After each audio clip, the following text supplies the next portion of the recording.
For the Eastern Conference in the backcourt, Jason Kidd at the moment still wearing a Nets uniform with that trade to Dallas still on hold. Dwyane Wade at the other guard spot.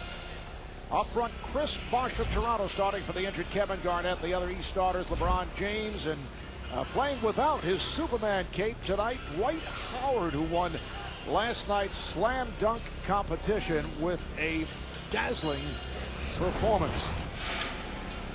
And now for the Western Conference. At the guards, last year's All-Star MVP Kobe Bryant, along with Iverson, a 9-time All-Star.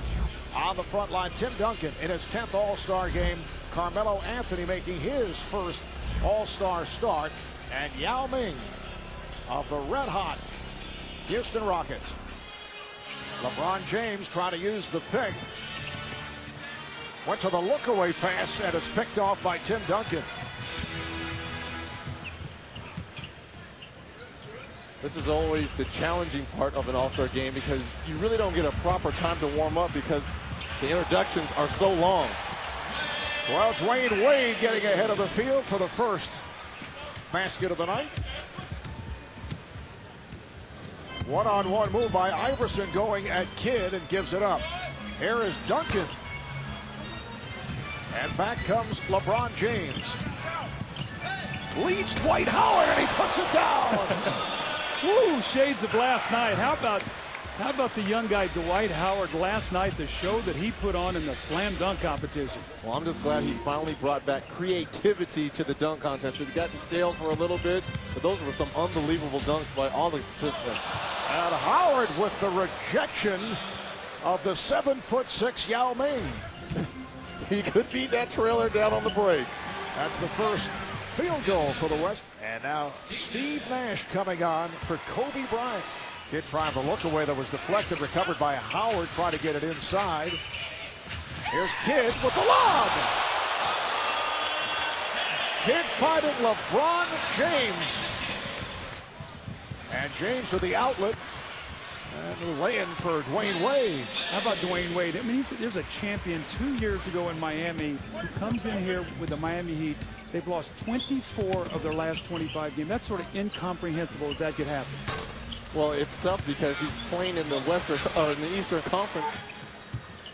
He was the voice of authority. Here is Anthony with the bucket. It counts. And the foul. There's Phillips. He went behind the back and banks it home. Pierce played by West, goes to the step back. Brilliant one-on-one player. Late in the game especially, he loves to get on this wing and get on that baseline. So strong, excellent free throw shooter. As Amari Stoudemire unloading the three. Mike D'Antoni told us the other day he could be a good three-point shooter if he really wanted to get into the gym and continue to shoot those, Marv. All right, here's Pierce finding the open man. Antoine Jamison. Back comes LeBron James. Kidd with the look away to James. He was so surprised there was no one around him. He hesitated for a moment. 7-point lead for the East. They've led by as many as 11. Here's Roy. Well, you listen to Byron Scott, and he's saying that Chris Paul might be the closest guy to Isaiah Thomas when it comes to toughness, as Ray Allen knocked down another three. Against one of his former teams, the Lakers. How do you guys feel about the Shaq trade to Phoenix? Can he fit in with the Suns' style? There's a rainbow attempt, and then it's put down. Well, followed by Dwight Howard. And that gets the crowd going. Chris Paul with his 6th assist. Frantic action here in the second quarter. A 55-50 lead for the East. Here's Allen for three. And it's played by Paul. He lost it. And James flips it up and puts it down. You remember those days, Coach? Oh. Do you remember those days? It's a slam dunk festival here. James, this time, puts it up in the air for Howard. That's 12 points for Dwight Howard. And he does it easily. He really plays with a great tempo.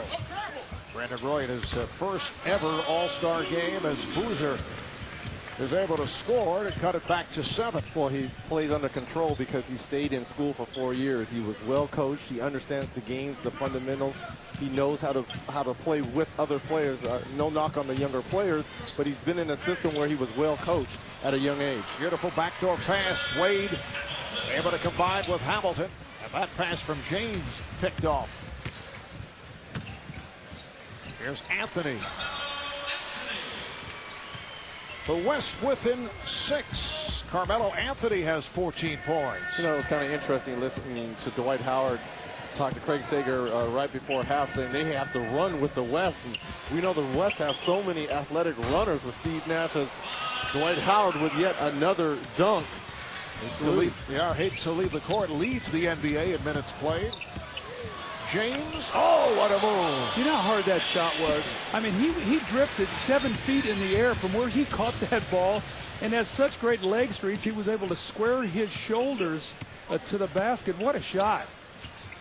And again, Yao looking for the three-pointer, and way off. Perhaps he will retire the three-point shot. Here's the lob, and James, once again, he now has 19, along with 8 rebounds and 8 assists. Pierce trying to use the pick. Now the lob, and Bosh scores again. 14 points for Bosh. On the turnover, here's Allen. Little hesitation move, yes, and it counts. Ray Allen will head to the line. 2 steps behind that. Boozer now has 10. Here's Chris Paul to just check back in. You saw the behind-the-back maneuver. And now he delivers to Carmelo Anthony. And this is where Chris Paul is at his best. When you get him in the open court where he has vision and he has finishers like Carmelo Anthony. For the Hornets, the best record in the West. Allen with that quick release for 3. The second best three-point shooter in the history of the NBA. And Marv, we're sitting by the best. Yes. Carmelo Anthony lays it home as we head to the 4th. The East with a 13-point lead. As Chris Paul knocks down a 15-footer, he'll be more remembered by that huge shot he made in Game 1 against Orlando, and we went on to beat Orlando. We had never won a playoff series before, but more importantly, he gave us belief that we could win.